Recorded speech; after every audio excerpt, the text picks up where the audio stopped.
حضرت انس بن مالک حدیث کے راوی، میری طرف دیکھیے گا، حضرت انس بن مالک حدیث کے راوی ہیں، توجہ کرنا۔ کہتے ہیں ایک بی بی حضور کے پاس آئی، اپنا علاقہ چھوڑ آئی، آ کے کھڑی ہوئی تو اس نے کہا حضور میں خاندان بھی چھوڑ آئی ہوں، سسرال بھی، میکا بھی، ننیال بھی، ددیال بھی، میں ہر ایک کو چھوڑ آئی ہوں، میں جائیداد والی تھی وہ بھی چھوڑ آئی ہوں، مال دولت بھی چھوڑ، ایک میرا بیٹا تھا جوان وہ میں ساتھ لائی ہوں۔ سونیا یہ آپ کی نوکری کرے گا اور میں حضرت فاطمہ کی ڈیوٹی کروں گی، میں حضرت عائشہ کے برتن دھویا کروں گی، میں بھی نوکری کروں گی، حاضر ہیں۔ فرماتے ہیں رسول پاک نے بچہ اصحاب صفہ میں رکھ لیا، اصحاب صفہ میں، اور بی بی کو نبی پاک صلی اللہ علیہ وسلم نے عورتوں کے ساتھ متعین کیا۔ حضرت انس کہتے ہیں وہ نوجوان بڑا پیارا، بڑا میٹھا، بڑا دھیما، بڑا وفاشار، وہ سبق اچھی طرح یاد کرتا، وہ نماز دلچسپی سے پڑھتا، وہ حضور کی باتوں کو غور سے سنتا، وہ رسیلا، وہ سنجیدہ، وہ کم گو، وہ میٹھا، وہ پیارا۔ کہتے ہیں بڑی دلکشا طبیعت، اس کی مقناطیسی سی شخصیت، طبیعت کھنچی چلی جائے اس کی طرف، بڑا حسین و جمیل وہ نوجوان۔ اس ماں بیٹے کے تذکرے ہونے لگے کہ بڑی جائیدادیں چھوڑ کے آئے، بڑے مال والے، انہوں نے بڑی قربانی دی ہے، ہر رشتہ ناتا توڑ کے رب رسول سے یارانہ لگایا ہے، اللہ بڑا بے نیاز ہے۔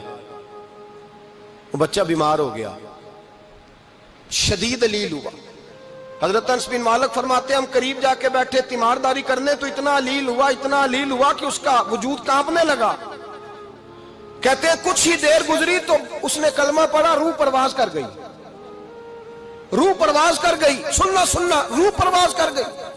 کہتے ہیں نبی پاک صلی اللہ علیہ وسلم کو بلایا، حضور آئے تو آنکھوں میں آنسو۔ نبی پاک صلی اللہ علیہ وسلم نے سر پہ ہاتھ پھیرا اور پہلے حضور نے جملے ارشاد فرمایا تم غسل دو، کفن دو، میں خود اس کا جنازہ پڑھاؤں گا۔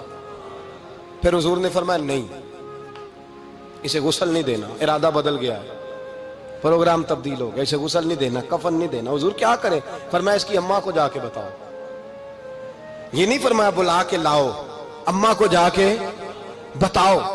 حضرت انس کہتے ہیں میں نے کوئی نرالا سے رنگ دیکھا، کوئی منفرد سا انداز دیکھا، ہمیں بھیج دیا اماں کو بلاؤ، اور خود نبی پاک اس کمرے سے نکل گئے اور حضور کے آنسو بھی یکدم خشک ہو گئے، مزاج بدل گیا، پریشانی بدل، اماں کو بلاؤ اس کی۔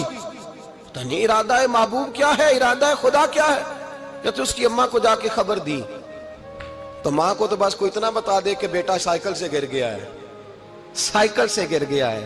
اماں ساری رات سوتی نہیں۔ ایک شاعر نے کہا تھا ایک مدت ہوئی میری ماں نہیں سوئی، میں نے ایک رات کہا تھا مجھے ڈر لگتا ہے، ایک رات کہا تھا مجھے ڈر لگتا ہے۔ یہ اپنے اپنے رنگ ہوتے ہیں، اپنا اپنا انداز ہوتا ہے۔ رمضان شریف کا مہینہ آتا تو میری اماں جی کہاں گری کا تیل منگاتی، چیزیں منگاتی، اور پھر زبردستی میں منع کرتا کہ اماں جی نہیں یہ آپ کیا کر رہی ہیں، میں تو تیل ویسے بھی ذرا کم استعمال کرتا ہوں، تو رگڑ رگڑ کے، اور نہیں کتابیں بڑی موٹی ہیں، فلاں چیز بڑی موٹی، اس کا رنگ تھوڑا نرالا ہے۔ اور یہ جو ماں کا رنگ ہے نا، اس جیسا رنگ دوسرا ملتا بھی کوئی نہیں دنیا میں۔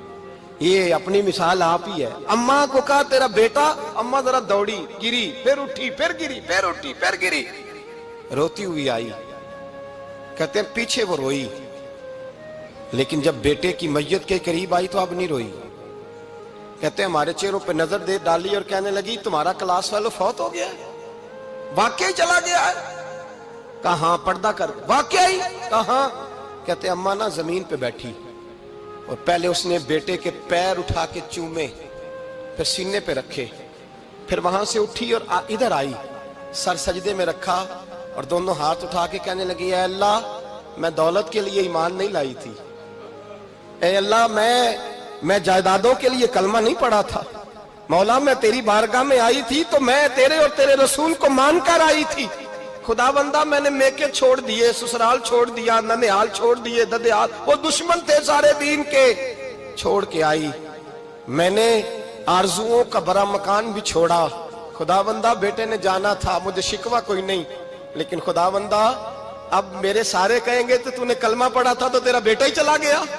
اے اللہ کی اگر تو نے دل مسلم کی دل جوئی نہیں، تانا دیں گے بت کے مسلم کا خدا کوئی نہیں۔ اے اللہ میرا یقین کہتا ہے کہ اگر تو مارنے پہ قادر ہے تو تو زندگی دینے پہ بھی قادر ہے۔ خدا بندہ کافروں کو راضی نہ کر، وہ خوش ہو جائیں گے، وہ مجھ پہ تانے کسیں گے، پھپتیاں کسیں گے۔ اے عرش کے مالک